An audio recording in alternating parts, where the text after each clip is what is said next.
पुनरागमाय सर्वेषु जीवेषु दया दधानस् तं नेमिनाथं प्रणमामि भक्त्या तं नेमिनाथं प्रणमामि भक्त्या तं नेमिनाथं प्रणमामि भक्त्या। गुरुः पान्तु नो नित्यं ज्ञानदर्शननायकः चारित्रार्णव गम्भीरा मोक्षमार्गोपदेशकः मोक्षमार्गोपदेशकः मोक्षमार्गोपदेशकः। भगवान की ये बोलिए, नेमिनाथ भगवान की ये बोलिए, परम पूज्य राष्ट्रसंत गणाचार्य गुरुवर 108 विराग सागर जी महामुनि राज की,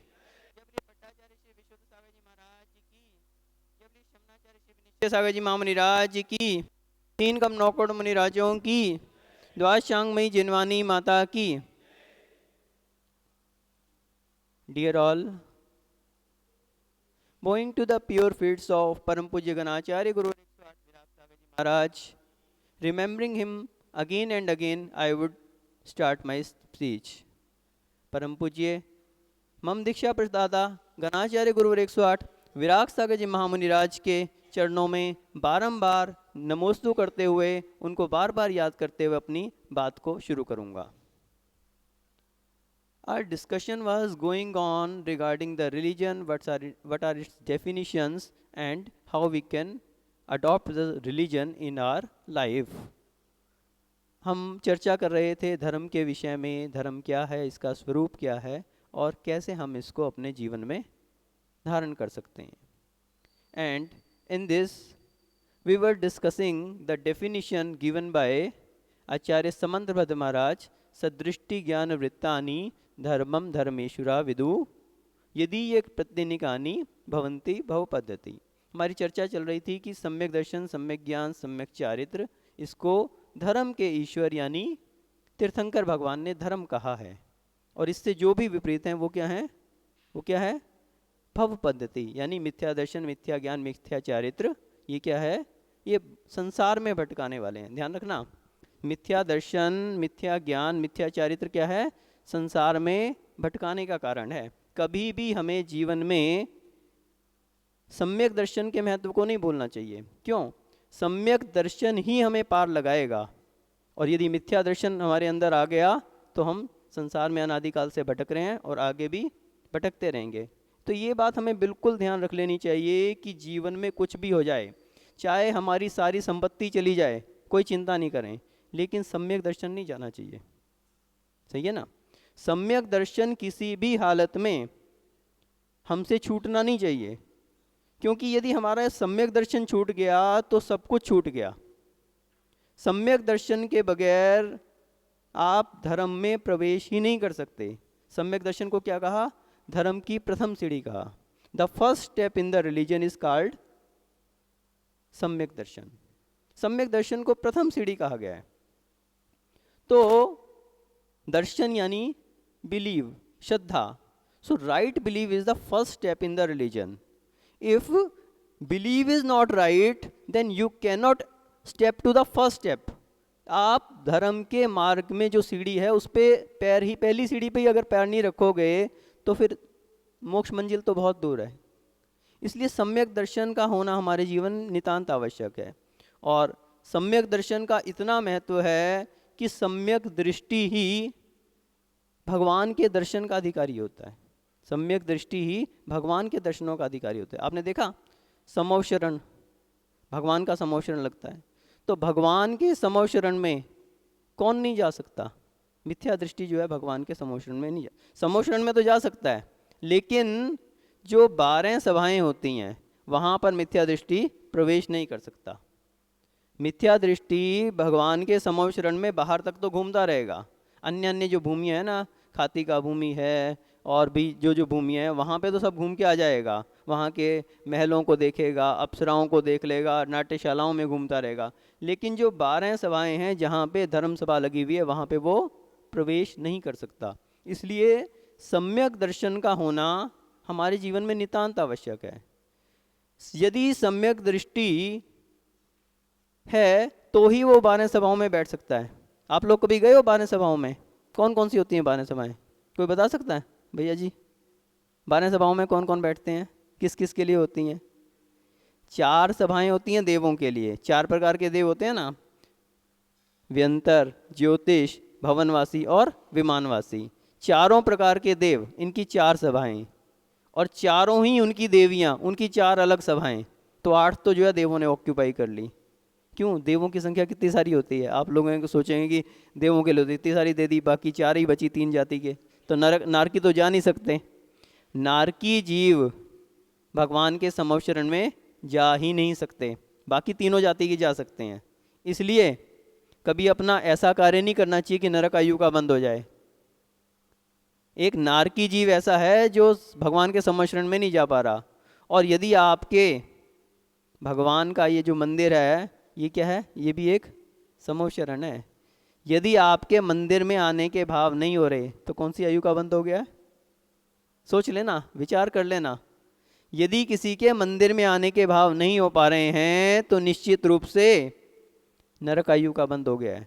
क्यों? एक नारकी ऐसे हैं जो भगवान के समवशरण में नहीं जा सकते। इसलिए कभी भी हमें ऐसा कार्य नहीं करना चाहिए, अपने भावों में इतनी उद्देवता नहीं लानी चाहिए कि नरक आयु का बंद हो जाए। और एकमात्र नारकियों को छोड़ के बाकी जो 3 जाति के हैं, देव, मनुष्य और त्रियंच, ये सभी 12 सभाओं में बैठने के अधिकारी होते हैं। त्रियंच भी भगवान की सभा में जा सकते हैं। 4 जाति के देव, 4 सभाएं, चारों उनकी देवियां, कितने हो गए? 8 सभाएं।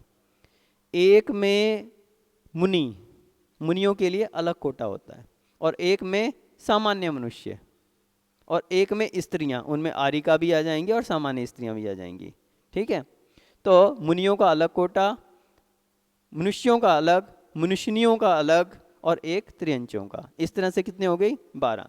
तो ये 12 सभाओं में, 12 सभाओं में जो है क्या होता है, भगवान का समवशरण जब लगता है तो 12 सभाओं में सभी जीव बैठते हैं और भगवान की वाणी को श्रवण करते हैं। अब एक बात ध्यान रखना कि जो मिथ्या दृष्टि जीव है वो मिथ्या दृष्टि इन 12 सभाओं में नहीं जा सकता, लेकिन भगवान की जो वाणी है वो कहाँ तक पहुँचती है? समवशरण के अंत तक।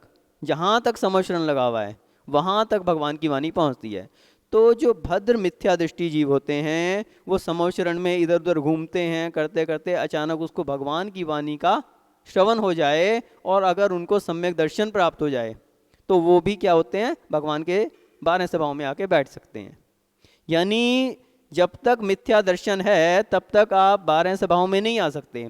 लेकिन भद्र मिथ्या दृष्टि जो होते हैं, जिनका मिथ्यात्व कुछ गलित हो गया है और जो सम्यक दर्शन के अभिमुख हैं, ऐसे जीव भी भगवान के समवशरण में जाते हैं और भगवान की वाणी को सुनने से सम्यक दर्शन को प्राप्त कर लेते हैं और 12 सभाओं में आके बैठ जाते हैं। जैसे आपने परसों देखा, महाराज ने बताया, क्या बताया था? गौतम गंधर जो क्या थे? इंद्रभूति। इंद्रभूति जो हैं अभिमान के वशीभूत। और कौन सी कषाय? अभिमान, मान कषाय। मान कषाय से अभिभूत होकर भगवान के समवशरण की तरफ तो गए, मैं देखता हूँ कौन है मुझसे ज़्यादा पढ़ा लिखा, मैं बताने जाता हूँ उसको। और जब उसने देखा तो मानस स्तंभ, मानस स्तंभ को देखते ही क्या हो गया? मान गलित हो गया। इसलिए महाराज ने कहा कि आपके यहाँ मानस स्तंभ जरूर होना चाहिए। सब लोग अच्छा विचार बना लो। मानस स्तंभ का इतना बड़ा महत्व है, यदि आपके यहाँ पे मानस स्तंभ होगा, कोमल चंद जी, कभी ये मान के जो इशू हैं कभी खड़े नहीं होंगे आपके समाज में। मान के इशू कभी खड़े नहीं होंगे यदि मानस स्तंभ होगा। और दूसरी बात क्या रहती है? मानस स्तंभ का एक इतना लाभ है कि यदि कोई व्यक्ति मंदिर नहीं आ पा रहा, कोई भी उसके लिए बीमारी है, रोग है, कम से कम अपने घर की छत से भी दर्शन कर सकता है। और कहीं ऊंची स्थान पे भगवान विराजमान हैं तो अपनी छत से दर्शन कर सकता है। कोई नीचे सड़क से, गाड़ी में से भी बैठ के दर्शन कर सकता है। तो यदि किसी का दर्शन का नियम है अथवा किसी की भावना है दर्शनों की, तो वो सभी जो हैं क्या कर सकते हैं? दर्शन कर सकते हैं। इसलिए मानस स्तंभ का होना जरूरी है। या अगर वैसी भी व्यवस्था नहीं बन रही तो किसी खुले में भगवान को ऐसे स्थान पे विराजमान करना ताकि सभी को दर्शनों का लाभ हो सके। ठीक है ना नेमीचंद जी? ध्यान रखना, भगवान का कहीं ऐसे स्थान पे एक होना जरूरी है, पीछे से कि कोई भी व्यक्ति दर्शन कर सके। नहीं तो क्या होगा, बहुत से लोगों की भावना रहती है वो मंदिर उस समय आ नहीं पा रहे, कुछ बीमारी है, कुछ अशुद्धि है, कुछ भी कारण है, तो उनके दर्शन भी नहीं हो पा रहे। तो ये चीज़ अपन लोगों को ध्यान रखनी चाहिए। तो हम बात कर रहे थे कि मानस स्तंभ को देख के क्या हुआ, इंद्रभूति गौतम का मान गलित हो गया, और गलित होने के कारण वो भगवान के समशरण में प्रवेश कर गया। जब तीव्र कषाय का उदय होता है तब तक समशरण में प्रवेश नहीं हो सकता। अनंतानुबंधी कषाय, अनंतानुबंधी कषाय एक ऐसी है जो कब होती है, मिथ्यात्व के साथ में होती है। सम्यक दर्शन की प्राप्ति कब होती है, करुणानियोग पढ़ा होगा आपने। सम्यक दर्शन की प्राप्ति में कारण क्या है, अनंतानुबंधी की 4 और दर्शन मोहनीय की 3। इन 7 प्रकृतियों का क्षय, उपशम और क्षयोपशम होने पर ही क्रमशः शायिक, क्षयोपशमिक और औपशमिक सम्यक दर्शन होता है। जब तक इन कषायों का, चारों अनंतानुबंधी कषायों का, अभी हम और आगे डिस्कस करेंगे इसके विषय में, अनंतानुबंधी का जब तक समाप्त नहीं होंगी तब तक क्या होगा, तब तक सम्यक दर्शन नहीं हो सकता। कषाएं कितने प्रकार की होती हैं, कषाएं कितने प्रकार की होती हैं, 4 प्रकार का तो उसका छोटा रूप है, और डिटेल में कितने प्रकार की होती हैं, कितने प्रकार की होती हैं, 25 प्रकार की कषाएं होती हैं। सबको पता है ना, 25 कषाएं।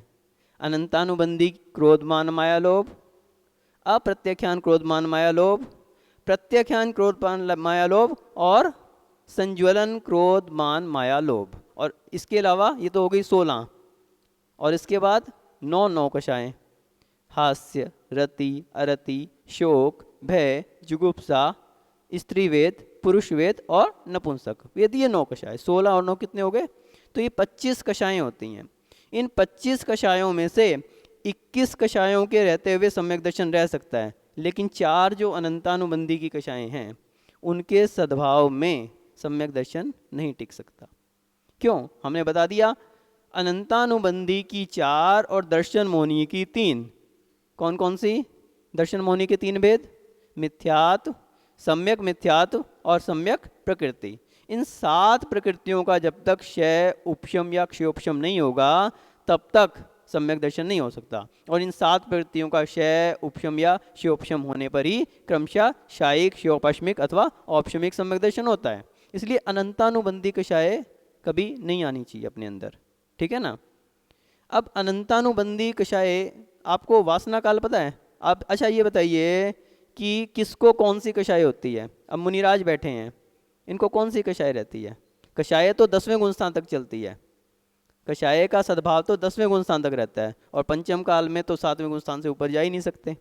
तो कषाया तो सभी के बीच में है, चाहे वो मुनिराज हैं, चाहे वो श्रावक हैं, श्राविका हैं, मुनियारिका, कोई भी हैं, कषाय तो सबके अंदर है। लेकिन अंतर है, कौन सी कषाय है, अनंतानुबंधी है, प्रत्यख्यान, अप्रत्यख्यान या संज्वलन। तो मुनिराज जो होते हैं वो कौन सी कषाय के धारी होते हैं, संज्वलन कषाय के।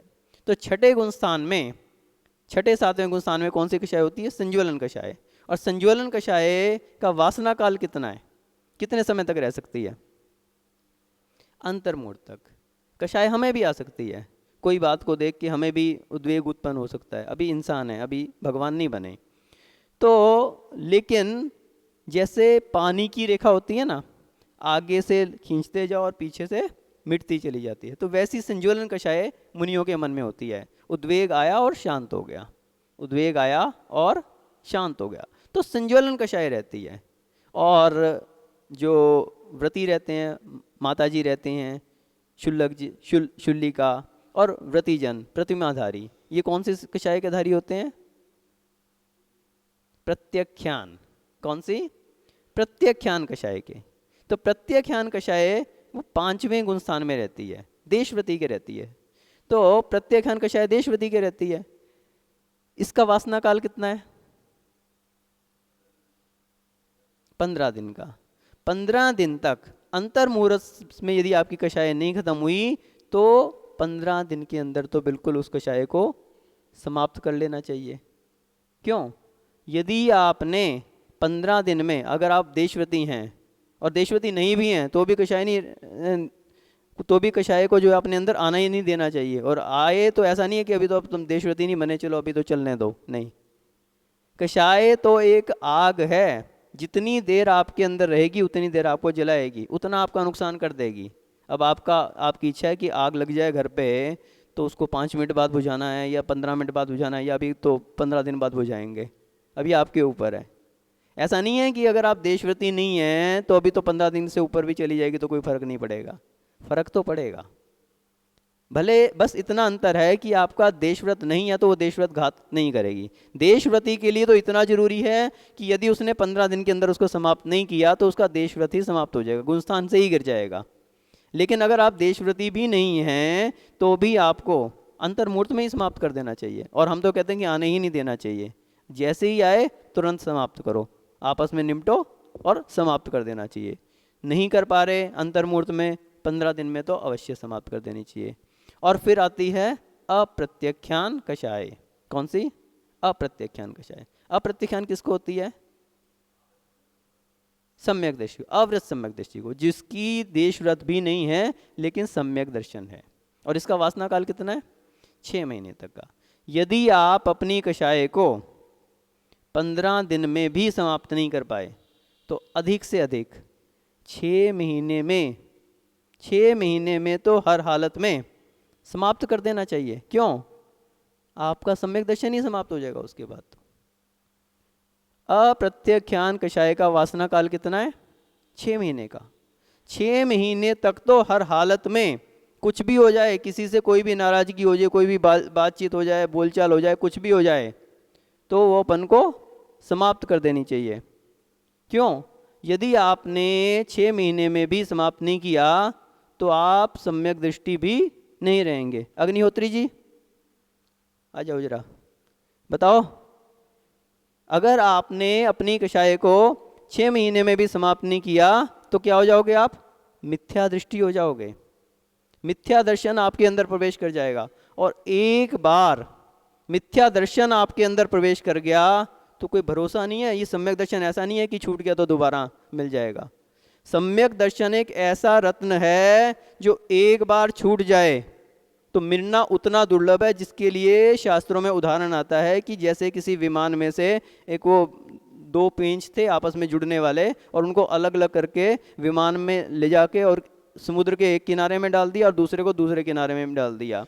अब वो आपस में मिलने का उनका कितना कठिन काम है, वैसा मिलना सम्यक दर्शन का एक बार छूट गया तो ऐसा मिलना दोबारा उसका कठिन है। इसलिए किसी भी हालत में अपन को कोई भी कषाय हो, चाहे वो क्रोध हो, चाहे मान हो, चाहे माया हो, चाहे लोभ हो, हर हालत में 6 महीने में तो हर हालत में समाप्त। और देखना, ध्यान रखना, हम जो बात कर रहे थे ना मान कषाय की, ये सबसे अधिक खतरनाक है। क्यों? क्रोध व्यक्ति के अंदर कितनी देर रह जाएगा? अगर आपको गुस्सा आ जाए, नेमीचंद जी, कितनी देर गुस्सा रह लोगे आप? 2 मिनट, 5 मिनट, 10 मिनट, 15-20 मिनट, आधा घंटा, इससे ज़्यादा तो गर्म नहीं रह सकते। फिर तो पानी उबल जाता है तो रख दो तो ठंडा ही हो जाता है ना। लेकिन मान कषाय का कोई भरोसा नहीं, क्या मालूम कब तक चलती जाए। एक बार कषाय मन में आ गई, हम तो उनसे बात ही नहीं करेंगे, जिंदगी भर भी चलती रहती है।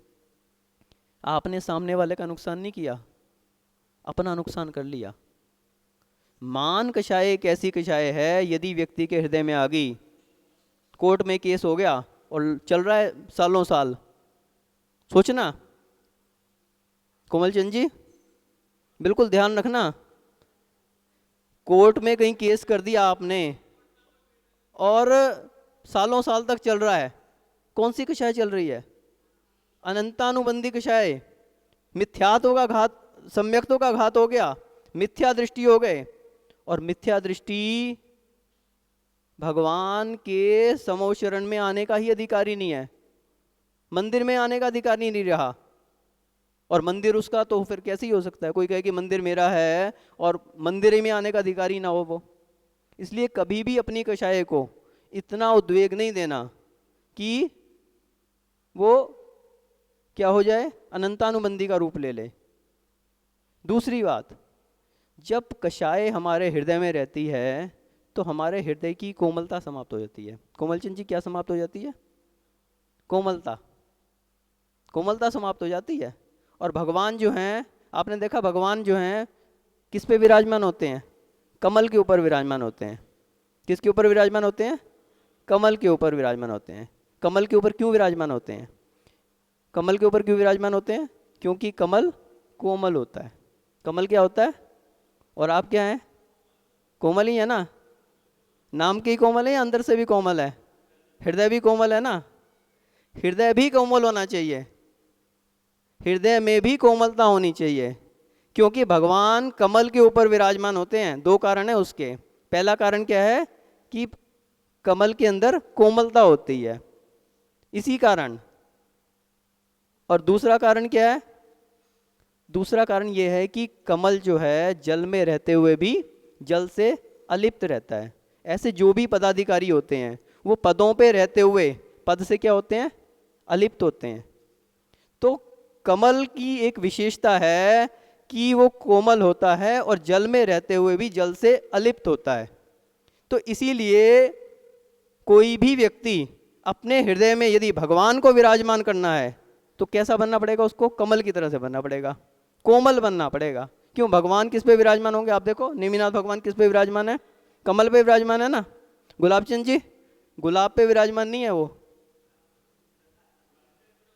साहित्यकारों ने गुलाब को पुष्पराज कहा है, आपको मालूम है? साहित्यकारों ने गुलाब को क्या कहा है? पुष्पराज कहा है, यानी पुष्पों का राजा कहा है गुलाब को। लेकिन भगवान गुलाब पे विराजमान नहीं होते। क्यों? कमल के ऊपर विराजमान होते हैं। आपने देखा कभी भी कमल आसन? भगवान का, नेमिनाथ भगवान का आसन देखो कैसा है, कमल आसन है ना। वासपुज भगवान का, शांतिनाथ भगवान का, किसी का गुलाब का तो नहीं है, चंपा चमेली गेंदे का आसन तो नहीं, आज तक कोई देखा आपने? कमल पे ही विराजमान होते हैं और किसी पुष्प पे विराजमान नहीं होते। और हमारे जो भैया है ना, क्या नाम, जिन्होंने ये फोटो बनवाई है, जो भैया जिन्होंने ये फोटो बनवाई है, राकेश भैया, उन्होंने तो दोनों महाराजों को भी कमल पे विराजमान कर दिया। कितनी अच्छी उनकी भावना रही होगी। हमने कहा कि आप थोड़ा सा एक बार दिखा देते तो हम बताते कि इसमें हमारे गुरुओं की फ़ोटो आनी रहेगी। बोले हम गुरु पूर्णिमा पे महाराजों को सरप्राइज़ देना चाह रहे थे। मैंने कहा चलो ठीक है, एक बार उनकी भावना की तो आप अनुमोदना कर ही दो, ठीक है, उसका भी कोई ना कोई हल हम निकालेंगे। लेकिन भावना देखो कि उन्होंने दोनों महाराजों को भी फ़ोटो में कमल के ऊपर विराजमान कर दिया। कितनी अच्छी भावना रही। तो हम बता रहे थे कि भगवान जो हैं वो कमल आसन पे विराजमान होते हैं। कमल के ऊपर विराजमान इसलिए होते हैं क्योंकि कमल कोमल होता है। और कोमल, यदि आपके हृदय में कोमलता है तो ही आप भगवान को अपने हृदय में बसा सकते हो। और दूसरी बात हमने बता दी, कमल में क्या होती है? अलिप्तता होती है। पानी में रह के भी पानी से ऊपर रहता है। यदि कमल की कोई पंखुड़ी पानी से टच कर जाए तो वो गल जाएगी, वो सही नहीं रह सकती।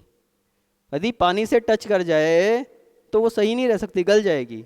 जब तक वो पानी से अलिप्त है तब तक सुरक्षित है, और कोई लिप्त हो जाए उसमें कमल तो क्या होगा?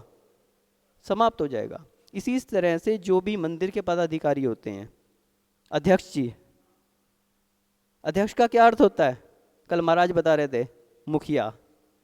मुखिया तो होता है, अध्यक्ष का एक अर्थ और भी होता है। कोई बता सकता है दूसरा अर्थ क्या है अध्यक्ष का? वो तो ठीक है, अध्यक्ष का अर्थ क्या होता है? अध्यक्ष यानी क्या? अध्यक्ष यानी आधा यक्ष। अध्यक्ष यानी आधा यक्ष। आधे यक्ष हैं आप। जैसे यक्ष जो हैं वो मंदिर की, जिनालयों की, मूर्तियों की सुरक्षा करते हैं, ऐसे ही आधी जिम्मेवारी बाकी समिति और समाज की है, आधी जिम्मेवारी किसकी है? अध्यक्ष की है। आधा यक्ष है वो, इसलिए उसको बहुत सतर्क रहना पड़ता है। कहीं कोई ऐसा कार्य ना हो जाए जिससे समाज में अराजकता हो, समाज में कहीं भी विद्रोह आ जाए।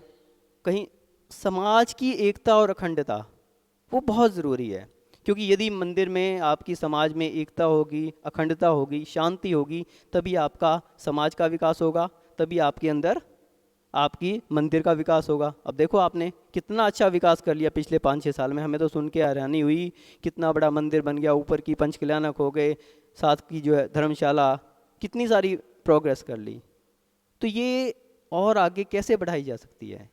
मात्र कमल की तरह बन के, कमल की तरह कोमल बनना चाहिए हमें।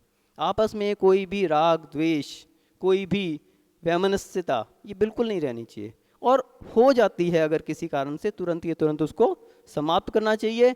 यदि हमने उसको समाप्त नहीं किया तो क्या होगा, लोग टूट जाएंगे हमसे, सहयोग नहीं करेंगे, और सहयोग यदि नहीं मिलेगा तो मंदिर का विकास कार्य नहीं हो सकता।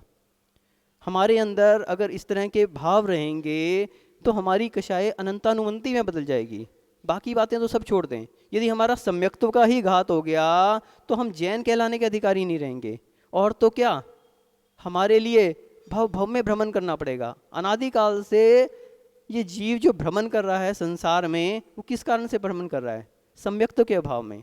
एक बार सम्यक्त्व हो जाए, सम्यक दर्शन को प्राप्त कर ले, तो उसका कितना संसार शेष रह जाता है, मात्र एक जैसे चुल्लू भर पानी जो है, जैसे एक समुद्र था वो चुल्लू भर रह गया। तो ऐसा उसका संसार, हालांकि वो भी बहुत बड़ा समय है, वो भी बहुत बड़ा समय है। एक जो समय रहता है इसका पुद्गल परावर्तन का, उपांग पुद्गल परावर्तन, अर्ध पुद्गल परावर्तन जो काल है वो भी बहुत बड़ा है। लेकिन फिर भी जब हम अनादि काल से उसको देखते हैं तो अनादि काल से तुलना करते हैं तो उपार्ध पुद्गल यानी अर्ध पुद्गल काल तक तो रह गया, उससे थोड़ा कम, तो वो उपार्ध पुद्गल परावर्तन काल भी बहुत बड़ा है। लेकिन जब हम अनादि काल से उसकी तुलना करते हैं तो वो ऐसा है जैसे समुद्र का जल अब चुल्लू के बराबर रह गया। चुल्लू कैसा होता है, उसमें से पानी रिसता रहता है और तुरंत खाली हो जाता है। तो ऐसा सम्यक दृष्टि का संसार रह जाता है कि शीघ्र ही अब उसको मुक्ति की प्राप्ति हो जाएगी कुछ समय पश्चात। तो सम्यक दर्शन की हम जिसकी बात कर रहे थे, जो हमारा विषय था, इस सम्यक दर्शन हमारे अंदर होना बहुत ज़रूरी है, क्योंकि सम्यक दर्शन के अभाव में, मिथ्यात्व के उदय में हमारे धर्म की अभी शुरुआत भी नहीं हुई है। अभी तो विपरीत दिशा में जा रहे हैं, दिशा ही गलत है हमारी। और जब दिशा ही गलत है तो मंजिल पे कभी पहुंचा जा सकता है क्या? आपको यहाँ से अगर राजस्थान जाना हो और आप कहीं पंजाब की साइड मुड़ जाओ तो आप कितना भी चल लो, 10 किलोमीटर 20 50 100 किलोमीटर कितना भी चल लो, क्या आप कभी राजस्थान पहुंच सकोगे? दिशा ही गलत है। सम्यक दर्शन कम से कम हमारी दिशा को सही करता है, तो उससे आप 10 कदम भी चलोगे, 50 कदम 100 कदम जितना भी चलोगे, वो मोक्ष मार्ग में आगे बढ़ोगे आप, भले थोड़ा बढ़ो, कितना भी बढ़ो। तो इसलिए कभी भी हमारे अंदर जो अनंतानुबंधी कषाय है, गुलाब चंद जी ध्यान रखना इस बात को, कोई भी हमारे अंदर अनंतानुबंधी कषाय का भाव है वो तुरंत की तुरंत समाप्त करना चाहिए हमें। अनंतानुबंधी का यदि वो रूप ले लेती है, या अनंतानुबंधी कषाय को यदि हमने अपने अंदर से समाप्त नहीं किया, तो हमारा सम्यक्त ही समाप्त हो गया, और सम्यक्त समाप्त हो गया तो सब कुछ समाप्त हो गया और हमारा समय भी समाप्त हो गया। ठीक है ना?